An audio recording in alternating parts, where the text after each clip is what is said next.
Hello again, Bill Pfeiffer speaking from Marysfield. Good to be with you. Do remember the subscribe button and the like button if you indeed so choose. And don't forget to watch Chosen. Huh?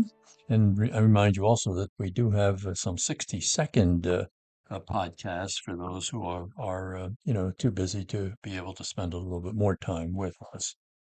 Uh, I've spent some 60 years and thousands of hours counseling, pastoring, and offering spiritual direction. I have come to a not so obvious but compelling conclusion. Much of our helping is like hoping for first class accommodations on the Titanic.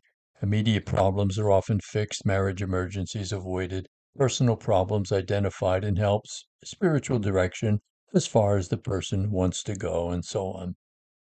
It feels good at the moment, but it seldom seems to go far enough.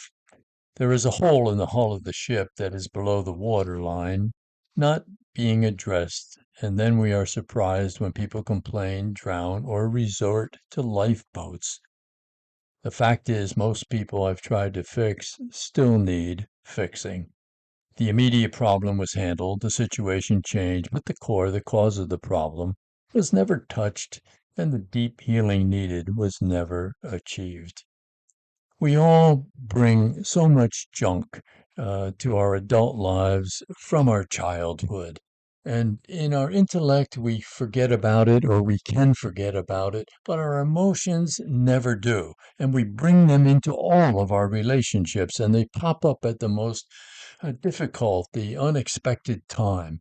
And it causes all kinds of difficulties in the relationship. And so, unless those things are healed deep down, we end up doing just a surface kind of healing, and which ends up really not lasting very, very long. So, what is the core, and how do we touch it? If we can find the answers to these questions, we're coming close to what the world religions and churches mean by true ministry. True ministry is unlike any other form of help.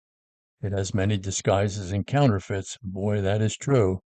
The people in the helping ministries and psychologists and psychiatrists don't understand the depth of the problem sometimes. And so the solutions that they offer don't go deep enough. They don't understand the problems of sin and whatever. What Jesus was talking about was the absolute help, which alone is worthy of the name, the radical deep down help that none of us can only always give to each other. Call it grace, enlightenment, transformation, epiphany, baptism of the Spirit, revelation, surrender. But until such a threshold is walked through, people are never fully helped in any true or lasting sense. This radical grace will ultimately lead you to a life of contemplative prayer.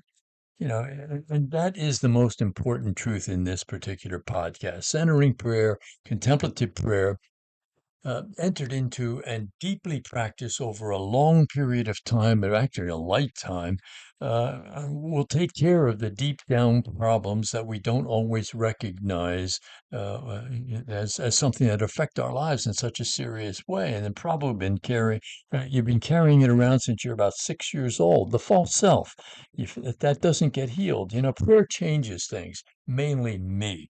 And the contemplative prayer, or the centering prayer, really changes things. It deals with the unconscious things that come up from our childhood that affect our relationships and other things, people we work with, and so on.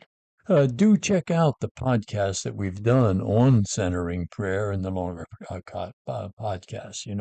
That really is an important thing to be able to have a thing in your life on a regular basis that is doing the deep down healing that you really need, that ends up really fixing things for good.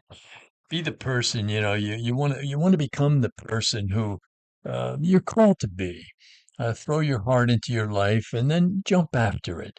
Don't mainstream lower expectations or mediocrity. Don't give in to the superficial. No lowest common denominator adults are allowed. Our only occupation, Epicurus was a famous ancient person who said, our only occupation should be the cure of ourselves. Imagine if everyone did that. What a world and wonderful world it would be. So happiness tomorrow always begins by doing the truth today, and part of that is an essential part of it is praying.